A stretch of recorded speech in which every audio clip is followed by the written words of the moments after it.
자, 거미집이로는 이 출제 유형이요. 이게 누가 들어가냐에 따라서 또 선정하신 분이 이것도 좋아하신 분이 들어가면 가끔씩 나옵니다. 그래서 두 개의 경기 변동과 거미집이론 둘 다 출제할 수도 있고 29회 시험은 둘 다 출제했거든요. 그러니까 여러분이 둘 다 나올 수도 있고 하나만 나올 수도 있고 그래서 올 거미집이론은 별표 두 개로 한번 자, 이 에치케리라는 학자의 거미집이론인데 원래는요 어디에 나온 건지 아세요? 원래 거미집이론은요 농축산물 시장 농축산물 시장을 생각하면 어떻게 돼요? 생산기간이 오래 걸린다는 얘기예요. 이것을 어디에 도입을 한 거죠? 지금 이 건축물 시장에 도입을 하는데 하여튼 농축산물 시장이나 이 건축물 시장은 항상 우리가 중요한 건 요 얘기죠. 생산기간이 뭐다? 우리는 오래 걸린다. 장기간 소요되기 때문에 뭐가 있다는 얘기죠? 공급의 시차, 공급의 시차, 시간적 갭이 있다. 그러니까 부동산 하면은 착공해서 완공에 이르기까지 시간이 오래 걸린다. 시차가 있어요. 자, 농산물도 시간적 갭이 있습니다. 농산물 같은 것도. 자, 여러분이 어떤 농산물에 대한 수요가 증가하는데 바로 공급이 안 되죠. 공급 안 되는 시간이 걸리다 보니까 가격은 급등해요. 그래서 우리 과거에 보면 마늘 파동, 배추 파동, 고추 파동 이런 농산물 파동이 많거든요. 가격. 그것은 바로 뭐다? 공급의 시차가 있기 때문에 그렇습니다. 공급의 시차. 자, 그러면은 자, 지금 여러분들 우리 보면요. 관련해서 공급의 시차로 인해 불균형은 수요량과 공급량이 같지 않아요. 이 불균형 상태가 수요량과 공급량이 같은 균형 상태로 조정되어 가는 과정을 시간이 경과함에 따라 어떻게 변하는가 동태적으로 분석한 모형인데 가정이 있거든요. 자, 올해 20년입니다. 2020년도의 수요량은 올해 2020년도의 가격에 뭐한다? 영향을 받아요. 그런데 2020년도의 공급량은 작년 언제? 2019년도에 가격에 영향을 받는다. 그래서 금기의 공급량은 전기의 가격에 의해서 영향을 받는다. 왜? 공급에 뭐가 있기 때문에? 시차가 있죠. 가정이 이렇게 주어져 있는데 공급의 시차로 인해서 그렇습니다. 그래서 여러분이 우리 요즘에 보시면은 이 건축물, 농축산물 시장에서 우리 공급의 시차가 있어서 우리가 가격의 변동폭이 크다는 겁니다. 결국은. 자, 여러분 교재에 129페이지 보시면 그 시험 문제에 거미집 모형의 유형이 나오는데 그 유형 중에서 8번 출제를 했는데 8번 다 출제한 게 있어요. 그게 바로 수렴형. 여기 8번 다 출제한 거예요. 수렴형 왜 그러냐? 안정적 균형이기 때문에. 수렴형은 무슨 균형? 안정적 균형이기 때문에 이게 8번 다 출제한 겁니다. 자, 그러면 한번 볼까요? 자, 여러분 그림을 한번 보시면은 공급 곡선의 기울기는 이렇게 급해요. 네? 그리고 수요 곡선의 기울기는 완만하다. 자, 이런 형태거든요.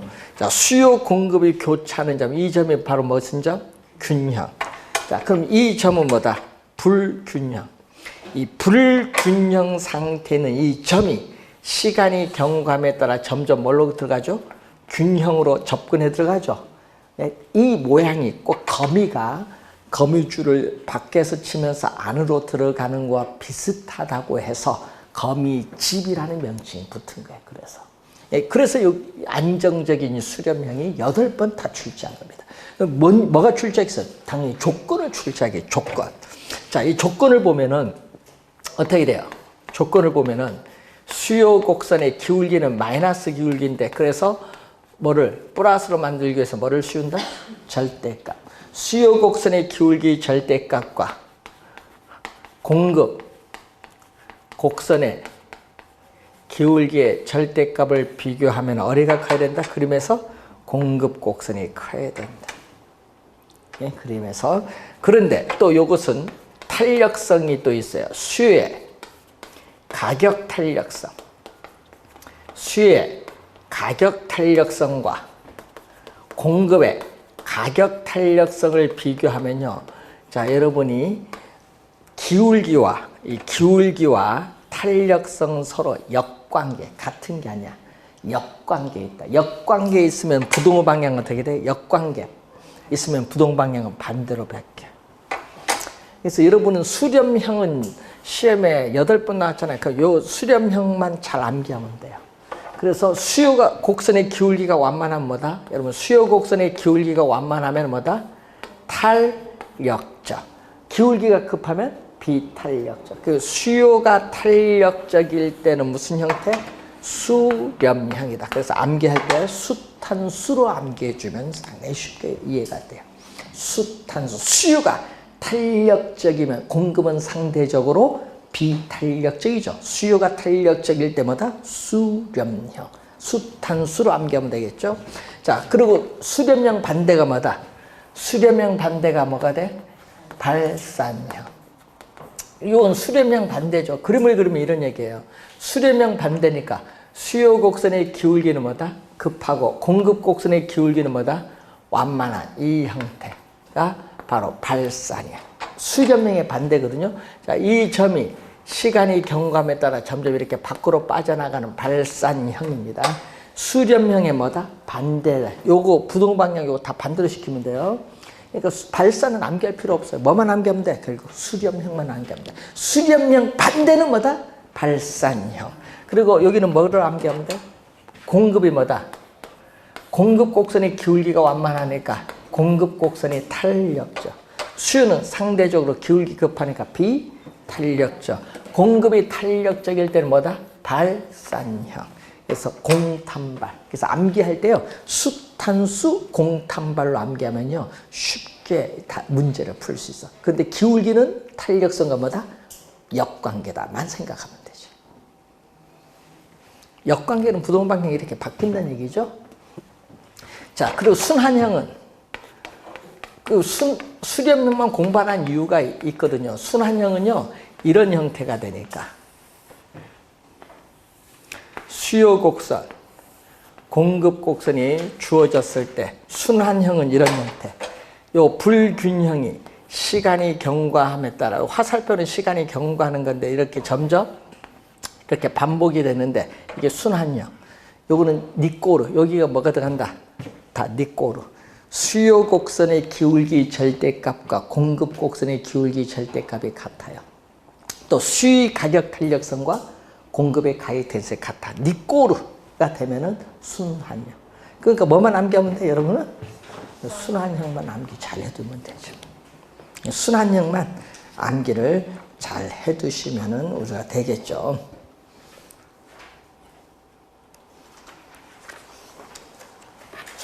자, 그럼 문제 하나 이제 풀어볼까요? 자, 여러분 교재 130페이지 문제 하나 보겠습니다. 자, 여러분이 이런 문제가 우리가 2번 출제했거든요. 25회 시험과 29회 시험 이런 문제 형태, 이 25회와 29회 출제를 했는데, 자, 한번 볼까요?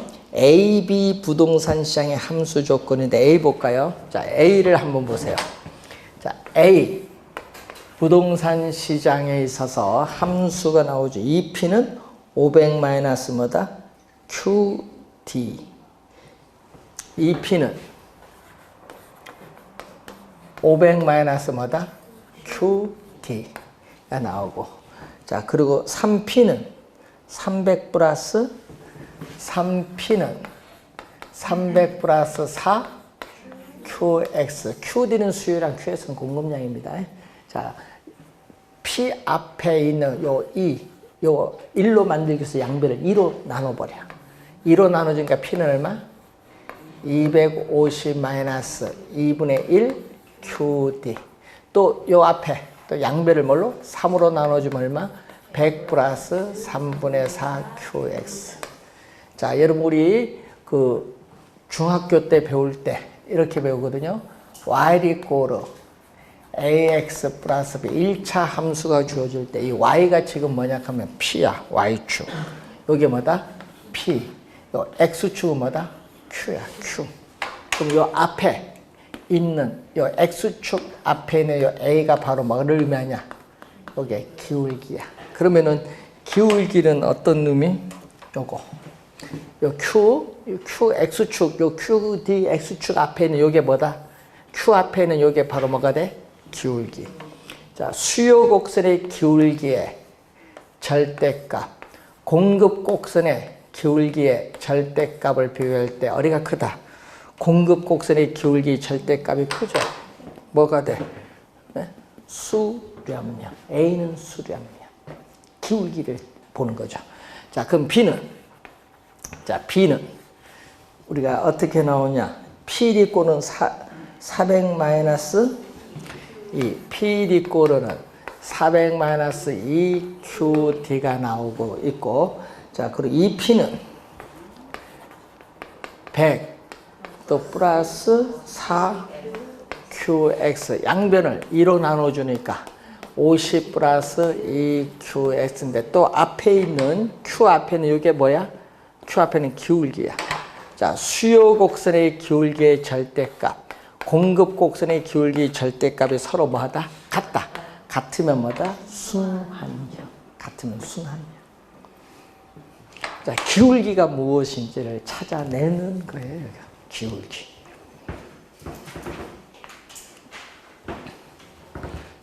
근데 문제는 여기에 글자만 막 여기 보면요, 지문이 길어서 막 머리 아프다 생각하지 마시고 지문 볼 거 없어. 그 박스 안에만 보시면 돼. 수리면 발생 묻는 거 박스만 빡 먹고 보고 기울기만 잘 찾으시면 돼. 기울기. 간단하잖아요. 그 지문 읽지 마시고 박스 안에 있는 그 수식만 보고 빨리 판단하시면 됩니다. 자, 131페이지에 부동산 시장. 부동산 시장은 부동산을 사고자 하는 수요와 부동산을 팔고자 하는 공급이 만나서 가격이 결정되는 장소가 바로 부동산 시장이라고 합니다. 자, 그럼 이 부동산 시장의 기능을 보면은 132페이지 나오죠. 우선 기능을 보면은 자원에 있어서의 무슨 기능? 배분의 기능이죠. 자, 이러면 수요와 공급에 의해서 뭐가 결정돼? 지금 우리 많이 배우잖아요. 가격이 결정되잖아요. 가격이 결정되는데 토지 특성 중 부증성의 특성에서 토지는 한정되어 있기 때문에 이 가격에 따라 수요자에게 어떻게 돼? 자원이 배분되는 기능을 가져요. 자원 배분의 기능. 또 시장의 또 고유의 기능 중에 하나가 교환의 기능이야. 교환. 뭐 현금과 부동산이 교환을 이루어진다든지, 경기 침체 시에는 부동산 맞교환이 이루어지기도 하거든요. 그리고 또 우리 매매, 임대차 등의 또 거래가 이루어져서 교환이 이루어집니다. 자, 이 두 가지 고유 기능 외에 또 뭐가 있냐? 매도자, 매수자, 건설업체, 투자자 등 우리 시장의 참여자들에게 정보를 제공해주는 기능도 가지고 있어요. 그럼 예를 들어서 자, 가격이 주어졌는데 매도자가 처음 불러본 가격이 5억. 자, 매수자가 처음 불러본 가격이 3억이면 가격 차이 2억이라서 거래가 이루어지기는 어렵죠. 어렵잖아요. 그럼 정보를 매도자와 매수자 양쪽에 뭐를 제공해야 돼? 정보를 제공해 주면은 이 가격이 뭐가 돼? 처음 불러본 가격 호가가 뭐가 돼? 파괴되면서 수정이 이루어져. 그래서 시간이 흘러감에 따라 점점 요 격차가 점점 뭐가 돼? 축소가 돼요. 그러다가 어느 정도 오면은 이 정도 시간이 걸릴 때 우리는 가격이 4억이 결정되면서 교환이 이루어지는 거예요. 그래서 매도자가 더 이상 양보할 수 없는 밑에 하한 가격과 매수자가 더 이상 양보할 수 없는 상한 가격이 여기서 뭐를 충돌을 하면서 4억이라는 가격이 형성되면서 교환이 이루어지는 거예요. 그래서 이걸 가격 창조로서의 기능, 4억이라는 가격이 창조됐잖아요. 가격 창조로서의 기능, 또는 가격 형성의 기능이라고도 해요. 자, 그리고 여러분이 지속적인 토지의 대체나 경쟁을 통해서 용도가 비슷하면 대체할 수 있고 경쟁도 할 수 있는데 대체 경쟁을 통해서 최유효 이용의 상태로 도달하는 과정에서 부동산의 양과 질이 조정되는 기능을 또 가지고 있어요. 그리고 여러분 우리 토지를 빌려서 이용한 대가를 뭐라고 해요? 지대라고 하죠. 자, 이 경제 활동 주체에 따라서 지대가 달라지는데 그래서 이 경제 활동별 지대를 지불할 수 있는 능력에 따라 토지 이용의 유형을 결정하는 기능을 가지고 있습니다. 도심에서 거리가 멀어질수록 상업용, 주거용, 공업용의 순으로 토지 이용의 분포가 나타나죠. 지대가 누가 제일 많이 줘?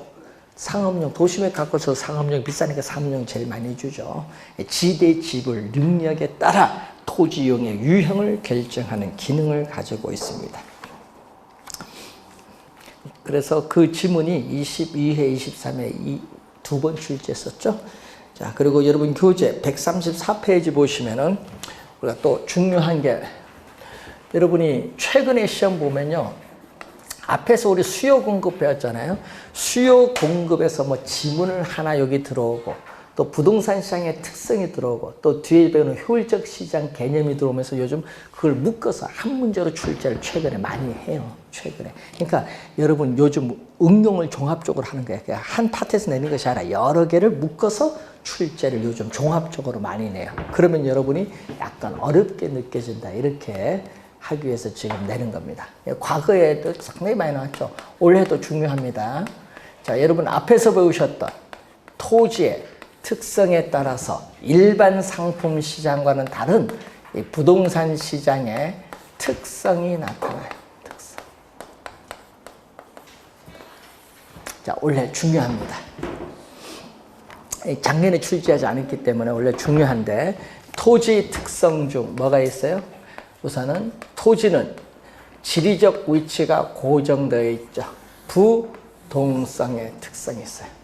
자, 이 부동성의 특성이 있죠. 여기에다가 토지는 또 지역에 국한된 또 지역성의 특성에 따라서 무슨 시장을 형성하냐 하면은 자, 공간적 작용 범위가 일정한 지역에 한정되는 경향이 있는 무슨 시장?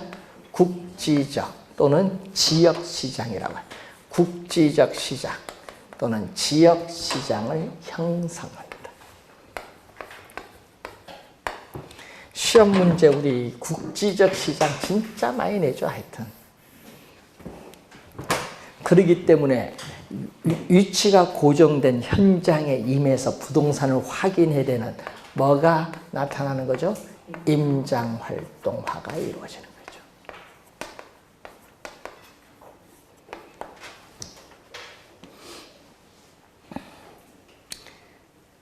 자, 여러분이 부동산 시장에 있어요. 자, 여러분 부동산 시장이 있습니다. 자, 부동산 시장을 마켓이라고 하죠. 우리 마켓. 뭐 예를 우리 뭐 G마켓 뭐 요즘 뭐 마켓이 시장이에요. 근데 이 시장이 예를 들어서 용도에 따라 이렇게 나눌 수 있죠. 용도에 따라서 주거용 부동산 시장, 상업용 부동산 시장, 공업용 부동산 시장으로 나눌 수 있습니다. 그래서 이렇게 전체 부동산 시장이 용도에 따라 여러 개 시장으로 나누어지는 것을 시장의 분류하라고 해요. 시장을 뭔다 세분화시킨다. 그럼 이때 요 각각의 시장이 부분 시장, 하위 시장이라. 요거에 대한 서브 마켓, 하위 시장이라고 해요. 서브 마켓. 서브는 요것보다 한 단계 낫다. 네, 서브 마켓에서 하위 시장 또는 부분 시장이라고 해요. 그래서 우리 용도별 이라든지 예? 우리는 지역별 또 매매시장 전세장 권리 형태별이죠. 에 따라서 전체 부동산 시장이 어떻게 돼요? 여러 개 시장으로 나누어지는 뭐가 발생하죠? 시장의 분화가 나타나죠. 그래서 무슨 시장이 형성된다? 부분 시장, 하위 시장이 형성이 된다. 하위 시장이 형성되죠. 이 지문은 19회 시험에 출제를 했고 밑에는 또 29회 시험에 출제를 했죠. 예? 여러분 경우에 따라서는 부분 시장별로 시장의 불균형을 초래한다. 예를 들어서 전세 시장에서 전세 수요량을 많은데 공급은 적다. 그러면 전세 시장의 수요량 공급량이 같지 않으니까 뭐다? 불균형을 초래할 수 있다. 자, 여러분 밑에서 134페이지 밑에서 네 번째 부분 시장별로 시장의 불균형을 초래하기로 한다. 그 지문이 또 29회 시험에 출제를 또 했습니다. 위에 시장의 분화는 19회 시험에 출제를 했고 또 하여튼 많이 나오죠.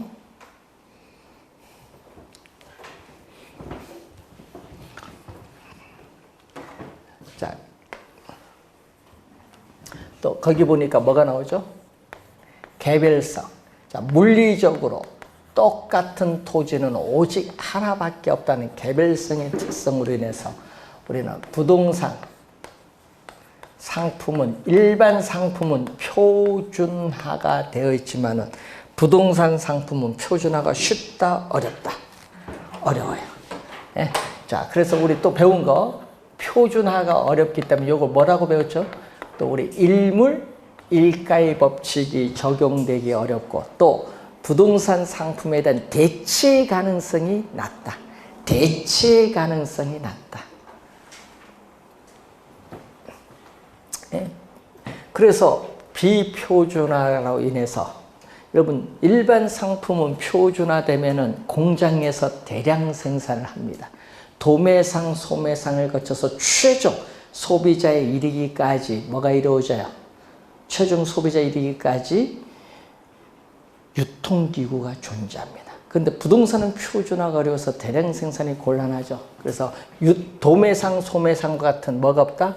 유통기관, 기구가 존재하기 어렵다. 자, 유통기구가 존재하기 어렵다 보니까 뭐가 발생을 해요? 시장이 체계적으로 조직화되어 있지 않아요. 그러다 보니까 어떻게 돼요? 부동산 거래 시에 중개 보수라든지 법적 수수에 따른 비용, 거래 비용이 많이 들고요. 또 부동산 상품의 가격에 대한 집중적인 통제가 곤란해. 나면 집중적인 통제 가능합니다. 그렇지만 부동산 상품은 그렇지 않다. 그래서 시장이 조직적으로 체계화되어 있지 않다. 비조직화로 인해서 그렇다. 자, 또 개별성으로 인해서 여러분 부동산 거래 내용의 사실을 공개하기를 꺼려하죠. 이 부동산 소득은 불로소득이라는 부정적 인식도 있고 또 자금 우리가 출처에 따르는 어떻게 돼요? 요즘 국가 또는 지방자치단체 뭐 자금 조달 계획에 대한 조사 뭐 이런 것도 있기 때문에 공개하기를 꺼려해요. 그래서 우리는 거래에 있어서 뭐가 나온다? 비공개성이 나타난다. 비공개성, 은밀성이 나타나다 보니까 부동산 거래에 관련된 정보 수집이 곤란하고 정보 탐색 비용도 증가하고 정보 가치의 신뢰도도 떨어지기 때문에 정보의 중요성이 점점 증대되고 있는 게 바로 거래의 비공개성으로 인해서 그렇습니다.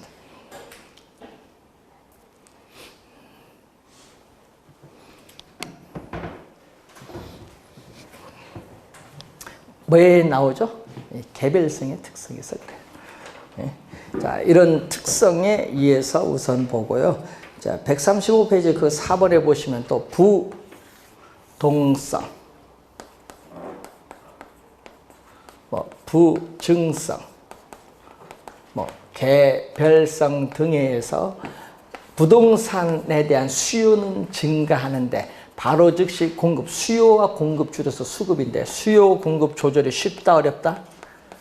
어려워요. 수요 공급 조절이 곤란하다. 뭐가 있어요?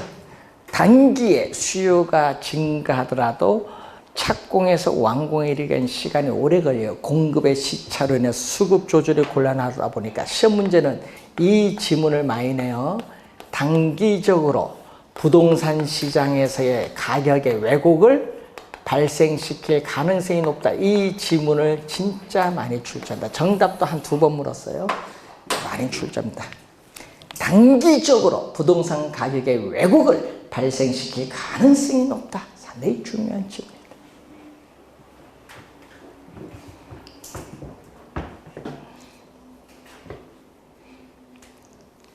자, 그리고 여러분 교재 거기에 매매 기간에 나오죠. 그거는 뭐 때문에? 가격이 비싸서 그래요. 고가. 자, 고가의 상품.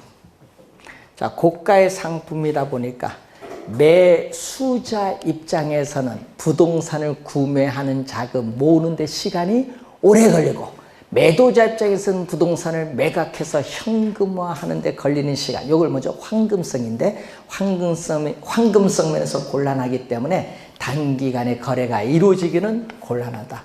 그래서 매매 기간의 장기성은 단기간에 거래가 이루어지기는 뭐다? 곤란하다. 단기간에 거래가 이루어지기는 곤란하다. 또 가격이 비싸니까 어떻게 돼요? 높은 부동산 가격을 지불할 수 있는 능력을 가진 사람만이 시장에 참여를 해요. 그래서 부동산 시장에 진입을 하는 수요자 수와 공급자의 수를 상대적으로 뭐한다? 제한을 하다 보니까 소수의 구매자와 뭐가 존재한다? 판매자가 존재해요. 그래서 부동산 시장을 뭘로 만든다? 우리는 불완전 경쟁 시장으로 만드는 요인이 돼요. 여러분, 완전 경쟁 시장은 대다수죠. 소수다 보니까 이렇게 나오고, 또 요즘에 금융기관에 있어서 뭐가 중요하다? 자금의 유용성. 지금 세계 각국이 뭐 난리죠. 미국은 2,700조. 야, 우리나라 1년 예산의 4배 반입니다. 2,700조를 투입을 한다 하죠. 재정 적자를 감안하더라도 우리나라는 지금 얼마나 하세요? 정부가 100조 얘기 나왔잖아요. 100조를 투입을 한다는데, 예? 100조를 투입을 한다 하잖아요. 예? 또 한국은행은 어떻게 돼? 우리나라도 양적 완화해서 통화량을 탄력해서 더 많이 풀겠다. 물가 상승은 감안하더라도 돈을 많이 풀겠다는 얘기예요. 지금 이제 여러 가지 소비 생산에 문제가 생기니까. 그러다 보니까 금리도 지금 제로금리 거의 오죠. 0.75%다 보니까 금리가 떨어져. 자금의 유용성은요, 자금 조달의 가능성이거든요.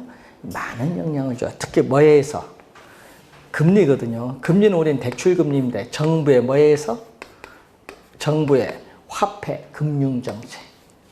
정부의 화폐 금융 정책에 영향을 받는 이 금리에 의해서 자금 조달의 가능성, 자금의 유용성과 밀접한 관련이 있습니다. 자, 지금 여러분 0.75%로 기준금리가 내려오면요, 거기다가 여러분 가상금리 있죠. 개인 신용도에 드는 가상금리를 감안을 이렇게 하게 되면요, 거의 2% 초야, 대출금리가. 여러분 신용등급이 높은 분들은 거의 2% 초반의 대출, 주택담보 대출을 받을 수 있다는 거예요. 여러분 옛날에는 상상도 못하던 금리입니다.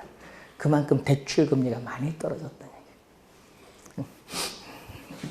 이제 고민을 하죠. 대출금리 떨어지면은, 야, 옛날에 고정금리 받은 사람 어떻게 하냐, 그런 것도 있고. 예? 그래서 항상 요 관련해서 가격이 뭐기 때문에? 비싸기 때문에 나타난다. 요것 외에도 많죠. 또 우리는 토지의 여러 가지 특성과 제도적 특성으로 해서 법적 제한이 많습니다. 법적 제한이 많다 보니까 수요 공급 조절 기능이 떨어져요. 예? 일반 상품 시장에 비해서. 그래서 부동산 또 가격에 왜곡을 발생시킵니다. 여러분, 수요는 많아지는데 공급에 제한을 두면 가격은 어떻게 오르죠? 예상보다 더 많이 오르잖아요. 법적 제한으로 해서 또 가격의 왜곡을 발생시킨다는 그런 내용이 되겠습니다. 자, 137페이지로 오시면은 효율적 시장인데, 자, 거기 1번에 효율적 시장의 개념이 나오죠. 자, 그 1번의 개념이 우선 3번 우리가 출제를 했다는 내용이죠. 자, 여러분이 새로운 정보가 시장에 유입이 되면은 시간의 지체 없이 즉각적으로 시장 가치에 반영되는 시장을 뭐라고 한다? 효율적 시장이다. 원래 이 효율적 시장 이론은요, 주식 시장에서 나타난 이론이거든요. 이것을 이제 부동산 시장에 도입을 한 이론입니다. 그래서 1968년도에 나타난 이론입니다. 처음에는요, 효율적 시장 가설인데 검증을 통해서 최근에 이론이죠. 그러니까 오랜 검증을 거쳤는데, 자, 그러면은 요즘 여러분 주식 시장에 우리 요즘엔 핫한 게 있습니다. 우리 코로나가 나오니까. 이 주시장에서 보면 요즘 여러분이 외국에서 우리나라에 요즘 어떻게 돼? 요구하는 게 있죠. 뭐 요구를 많이 해요? 진단 키트. 신속하게 우리 빠르게 하는데, 근데 그 진단 키트를 개발해서 수출하는 회사가 있어요. 진단 키트. 그래서 개발해서 그 이제 갖고 이제 빅히트 쳤지, 코로나에 의해서. 그래서 요즘 주가가 2배 이상 올랐죠. 시젠. 아세요? 시젠이라는 회사가 있어요. 코로나 진단 키트 때문에 주가가 폭등했어요. 그러니까 옛날 같으면 아무것도 아닌데 폭등한 거야. 전 세계에서 지금 수요가 엄청나니까.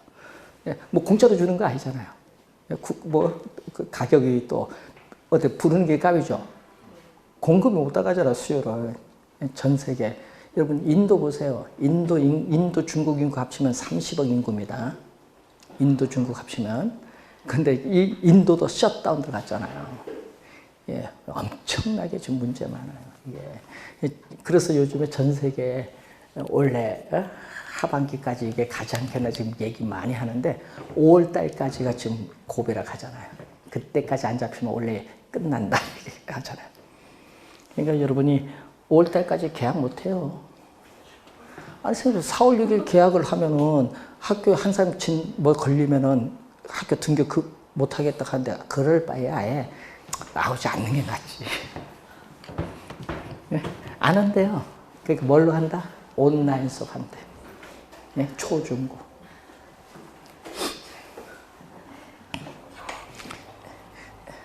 네, 초중고가 빨리 결정해야 돼. 그래야 대학교도 결정하지. 뭐 입시 때문에 그래요. 초중고가요, 9월달 개학하겠다 하면요, 대학도 어떻게 돼? 9월로 바뀌어야 돼, 학기가. 이게 다 연계가 돼 있어요. 초중고부터 쭉. 자, 그래서 요즘에 온라인 뭐 교육인데 또 서버 문제 또 있고 여러 문제, 이 구축하는 문제도 있고 좀 골치 아픈가 봐요.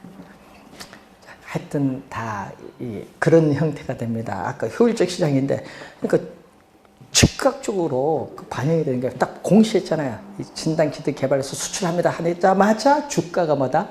폭등을 하는 거야. 바로 이런 시장을 무슨 시장? 효율적 시장이다. 그런데 가끔 이런 게 있죠. 발표하기 전에 미리 주식을 싸게 사서 발표한 후에 폭등해서 팔아서 이득을 얻을 수 있죠. 그건 돼요, 안 돼요? 그건 우리 법으로 금지하고 있어요. 그래서 걸렸다 그러면은 어떻게 돼? 요 수갑을 차서 교도소 가야 돼요. 그건 금지시키고 있는 거예요. 내부 정보를 요구하는 거예요. 자, 그래서 그런 시장을 이제 공부하는데 우선 과거의 정보가 있어요. 과거. 자, 과거의 정보. 과거에 이미 발표된 정보입니다. 과거에 이미 사전에 발표된 정보. 즉, 과거에 이미 발표된 정보는 과거의 역사적인 자료라고 해요. 이 과거의 역사적인 자료를 토대로 해서 현재 시장 가치가 어떻게 변하는가, 이걸 분석하는 거예요. 그래서 과거의 정보가, 과거에 이미 발표된 정보가 현재 시장 가치에 반영되는 시장을 우리는 전문 용어로 뭐라고 하냐면 약성 효율적 시장이에요. 자, 과거의 정보만 들어갔어요. 그러면 무슨 정보? 현재의 정보와 앞으로 미래의 정보는 반영이 안 돼 있죠. 그럼 그러한 정보를 획득하기 위한 뭐가 발생한다? 그러한 정보를 획득하기 위한 현재 및 미래의 정보를 획득하기 위한 정보 비용이 존재를 해요. 자, 그러면 또 과거의 정보, 즉 과거의 역사적 자료를 토대로 해서 현재 시장 가치의 변동을 분석하는 것을 뭐라고 한다? 기술적 분석이다. 자, 여러분 삼성전자 요즘 우리 주식시장 보니까 개미 투자자분들이 삼성전자에 투자를 많이 한다 하는데 그건 왜 그러냐면 과거의 추세를 보는 거야. 과거에 경기가 어려웠을 때 반등하는 이걸 시스템을 봤더니 이번에도 그럴 거다 이런 얘기죠. 과거에 이미 이 역사적 자료를 토대로 해서 현재 시장 가치가 어떻게 변하는가 이걸 통계적으로 분석하는 거야. 이것을 무슨 분석? 전문용어로 기술적이라고. 기술적. 이 기술적 분석이라고 해요. 그러면 우리는 약성 효율적 시장에 투자하는 사람들은 모두 기술적 분석을 하고 있다고 전제를 하고 있어요. 그래서 약성 효율적 시장의 투자자들은 기술적 분석을 통해서 나타난 여러 가지 기술적 분석을 이용해서 우리는 투자를 한다 하더라도 우리는 어떻게 돼? 불로소득인 초과 이윤은 획득할 수 없다. 초과 이윤은 획득할 수 없다. 자, 그럼 과거의 정보를 통해서는 초과 이윤을 얻을 수 없어. 그렇지만 뭐를 통해서? 과거의 정보는 안 되는데 남보다 더 우수한 정보. 어떤 정보? 과거의 정보만 반영인데 남보다 더 우수한 정보라는 건 현재와 무슨 정보? 미래의 정보죠. 남보다 더 우수한 정보는 현재와 미래의 정보인데 이 우수한 정보를 획득하여 투자를 한다. 자, 우수한 정보를 획득하여 투자를 하면은 이때는 뭐를 얻을 수 있다? 남보다 더 우수한 정보를 이용했다. 남이 안 가진 정보를 이용하면 초과 이윤을 뭐 할 수 있다? 이때는 얻을 수 있어요. 남보다 더 우수한 정보를 이용해서 투자를 하면은 초과 이윤은 얻을 수 있다.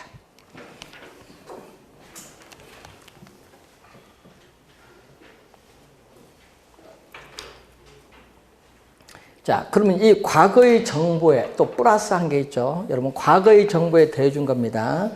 자, 과거에 이미 발표된 정보뿐만 아니라 무슨 정보? 현재 공개되는 정보.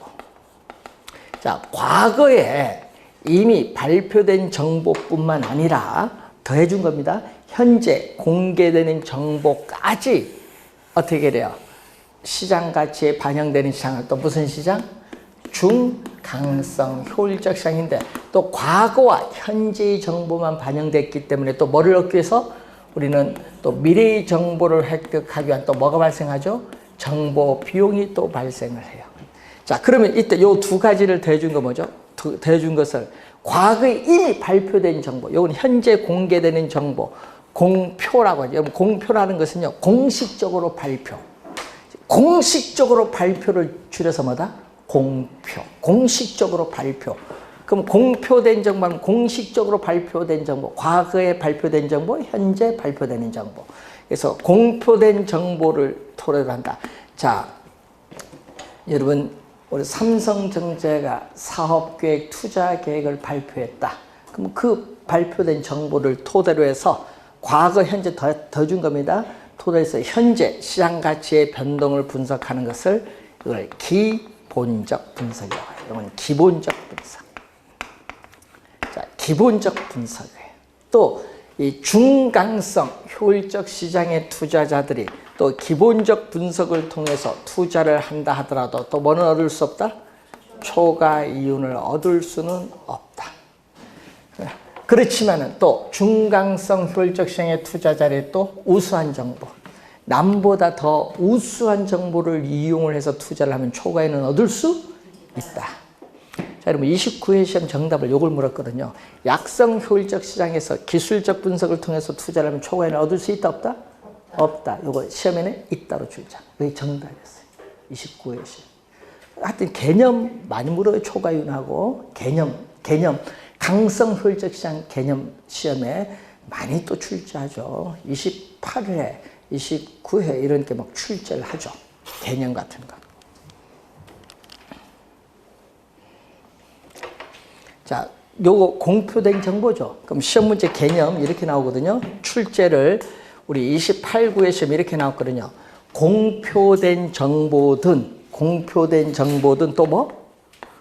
공표되지 않은 정보. 자, 여러분 공식적으로 발표된 정보든 공표되지 않은 정보든 이미 이미 시장 가치, 모두 과거, 현재, 미래의 모든 정보가 이미 시장 가치에 반영되는 시장을 무슨 시장? 강성 효율적 시장이라고. 강성. 이 개념을 28구에 시험에 나오고 28회는 정답으로 물었습니다. 그걸 중강성으로 물었죠. 항상 개념은 정확하게 공표된 정보든 공표되지 않은 정보든 이미 시장 가치에 모두 반영되는 시장을 강성 효율적 시장이죠. 그럼 과거, 현재, 미래 모든 정보가 반영되어 있기 때문에 정보 비용은 뭐다? 존재하지 않아요. 여러분, 정보 비용이 존재하지 않기 때문에 뭐죠? 요거는 완전 경쟁 시장에 모든 정보가 공개되어 있는 완전한 정보라는 가정에 가장 잘 부합이 되는 시장이기 때문에 강성 효율적 시장을 진정한 의미의 효율적 시장이라고 해요. 또 완전 경쟁 시장의 가정에 가장 잘 부합, 이것도 한번 출제를 3년 전 했었죠, 지문에. 자, 정보 비용이 존재하지 않고 또 강성 효율적 시장의 투자자들은 과거, 현재, 미래 어떤 정보를 이용해서 투자를 한다 하더라도 시장의 어느 누구도 뭐를 초과 이윤은 결코 획득할 수 없다. 근데 약성이나 중강성은 뭐죠? 우수한 정보를 이용해서 투자하면 초과 이윤을 얻을 수 있지만 강성은 시장의 어느 누구도 결코 초과 이윤을 획득할 수 없다라는 거. 근데 강성은 미래 정보까지 반영되기 어렵죠. 현재 정보만 반영되잖아요. 그래서 어떻게 돼? 우리나라의 부동산 시장이나 주식 시장이나 외환 시장은 현재까지, 과거 현재까지 정보만 반영되는 뭐죠? 중강성까지 시장이지 강성의 효율적 시장까지는 나타나지 않는다. 미래 정보까지는 반영되기 어렵죠. 자, 그 내용이 여러분이 나와 있는 부분이 되겠습니다. 자, 그래서 139페이지 중간까지 설명을 했는데 거기 효율적 시장의 형태 1번 보면은 자, 여러분이 어떠한 형태, 약성, 중강성, 강성 배웠으니까 어떠한 형태의 효율적 시장이 존재하는가는 나라마다 다를 수가 있어요. 똑같지 않아요. 선진국, 후진국 다르고요. 또 효율성의 정도도 나라마다 다를 수가 있어요. 선진국에서 효율성의 정도는 높겠죠. 자, 그리고 주의를 좀 해야 될 부분이 여기서 자, 여러분이 그림 보면요. 중강성 효율적 시장 지금 약성을 포함하고 있죠. 그렇기 때문에 우리는 중강성 효율적 시장에서 기술적 분석을 하던 여러분 중강성 요거 두 개 더한 거니까 중강성 효율적 시장의 투자자들이 기술적 분석을 해서 투자를 하던 기본적 분석을 해서 투자를 하던 초과이는 얻을 수 없습니다. 시험에 나오면요 말장난해도 속아 넘어갈 수도 있어요. 자, 항상 개념을 정확하게 한번 보시면 되겠습니다.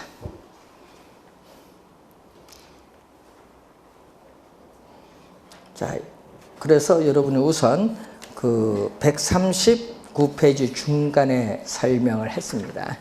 그래서 그 다음에 할당은 배분이라는 말인데 이 시장에서 자원이 효율적으로 배분이 이루어지는 시장을 쉽게 얘기하면요 할당 효율적 시장이다. 이 시장에서 자원이 효율적으로 배분이 이루어지는 시장이다. 쉽게 얘기한다면. 자, 그것을 이제 여러분 예를 통해서 좀 설명을 하고 또 계산 문제를 하나 풀어봐야 되는데 자, 이것은 잠시 쉬고 설명을 하도록 하겠습니다.